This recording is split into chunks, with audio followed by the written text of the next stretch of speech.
મારી નાખ્યા ઉપરથી ઇન્દ્ર અને નીચે આયા નરેન્દ્ર। હવે આમાં ખેડૂત જાય તો જાય ક્યાં યાર? દર વર્ષે આવું થાય બાપા।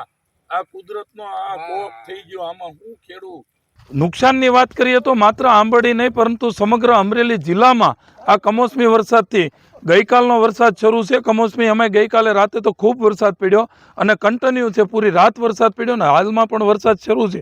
ત્યારે તમામ ખરીફ પાકમાં જેમાં મગફળી હોય, કપાસ હોય, ડુંગળી હોય, અન્ય કોઈ પાકો હોય, ઘાસચારો તમામ બગડી ગયું છે। ખૂબ મોટા પાયે નુકસાન વેઠવાનો જગતના તાતને વારો આવ્યો છે।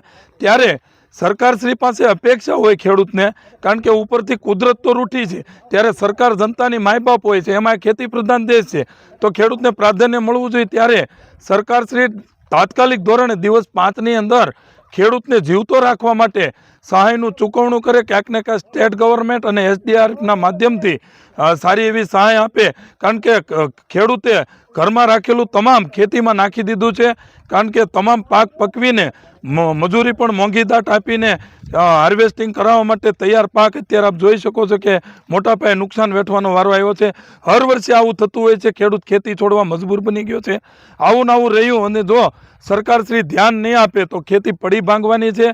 અમરેલી જિલ્લો સંપૂર્ણ ખેતી આધારિત છે, અહીંયા કોઈ ઉદ્યોગ વ્યવસાય છે નહીં અને આ ખેતીમાં કાંઈક આવે એમ હતું તો એ પણ મોઢામાં આવેલો કોળિયો હાલમાં છીનવાઈ ગયો છે।